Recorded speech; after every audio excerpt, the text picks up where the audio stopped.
নমস্কাৰ যে লাৰ্ণিঙৰ তৰফৰ পৰা সকলোকে স্বাগতম জনাইছোঁ। আজি ইয়াতে আলোচনা কৰিব বিচাৰিছোঁ শংকৰদেৱৰ বিষয়ে। ইয়াতে চমুকৈ আলোচনা কৰা হ'ব। প্ৰথম পইণ্টটো হ'ল শংকৰদেৱৰ জন্ম হৈছিল 1449 চনত নগাঁৱত, মৃত্যু হৈছিল 1568 কোচবিহাৰত। নেক্সট, শংকৰদেৱক ভকত গুৰু বুলি জনা যায়। নেক্সট, শংকৰদেৱ নাট্য সাহিত্যৰ জন্মদাতা। নেক্সট, শংকৰদেৱে জীৱন কটাইছিল।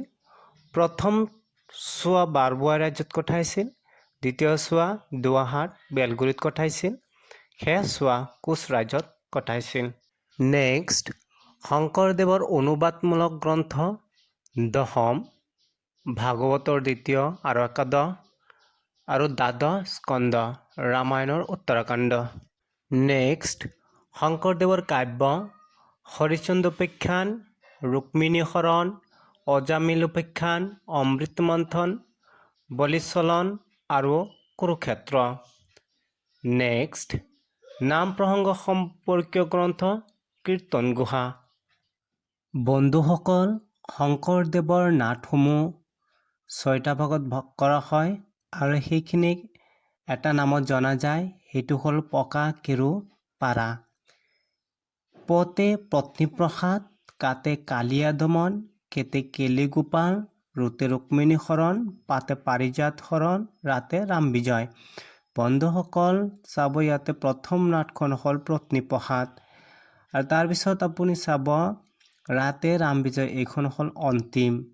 আৰু ইয়াতে ৰুক্মিণী হৰণটো টোটেলি সংস্কৃত ভাষাত লিখিত আৰু পাৰিজাত হৰণখন হ'ল আটাইতকৈ উৎকৃষ্ট নাটক।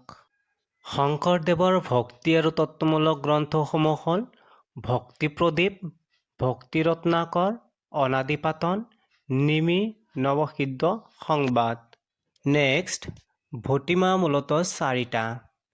প্ৰথম দেৱভটিমা শংকৰদেৱৰ, নাটভটিমা শংকৰদেৱৰ, ৰাজভটিমা শংকৰদেৱৰ, ঘুৰুভটিমা মাধৱদেৱৰ। নেক্সট, শংকৰদেৱৰ কাব্যৰ সংখ্যা 6খন। 4 খুঁটিৰ নাম, নাম, দেৱ, গুৰু আৰু ভকত। নেক্সট, শংকৰদেৱৰ নাটকৰ সংখ্যা 6খন। চিহ্নযাত্ৰা সংলাপবিহীন নাট। মোৰ মৰমৰ বন্ধুসকল, ইমান সময় কষ্ট কৰি ভিডিঅ'খন চাই থকাৰ বাবে অশেষ ধন্যবাদ জনাইছোঁ। নেক্সট, শংকৰদেৱৰ প্ৰথম বৰগীত মন মিলি ৰামচৰণেহি লাগু পায়। নেক্সট, অসমীয়া সাহিত্যত 191টা বৰগীত প্ৰচলিত হৈ আছে। তাৰে ভিতৰত শংকৰদেৱৰ 34খন আৰু মাধৱদেৱৰ 157খন। নেক্সট, বৰগীতসমূহক কোনে কি আখ্যা দিছিল? বাণীকান্ত কাকতিয়ে কৈছিল নবল নাম্বাৰ বুলি। কালিৰাম মেধিয়ে কৈছিল great song, song celestial. Debendranath কৈছিল হলি ছং বুলি। নেক্সট, শংকৰদেৱৰ শ্ৰেষ্ঠ ৰচনা হৈছে কীৰ্তন পুথি। নেক্সট, জ্ঞাননাথ বৰাই কীৰ্তন পুথিক অসমৰ মৌচাক বুলি কৈছে।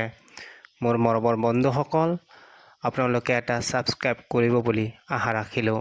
আপোনালোকৰ দীৰ্ঘায়ু কামনা কৰি আজিৰ ভিডিঅ' ইমানতে সমাপ্ত কৰিলোঁ। ধন্যবাদ।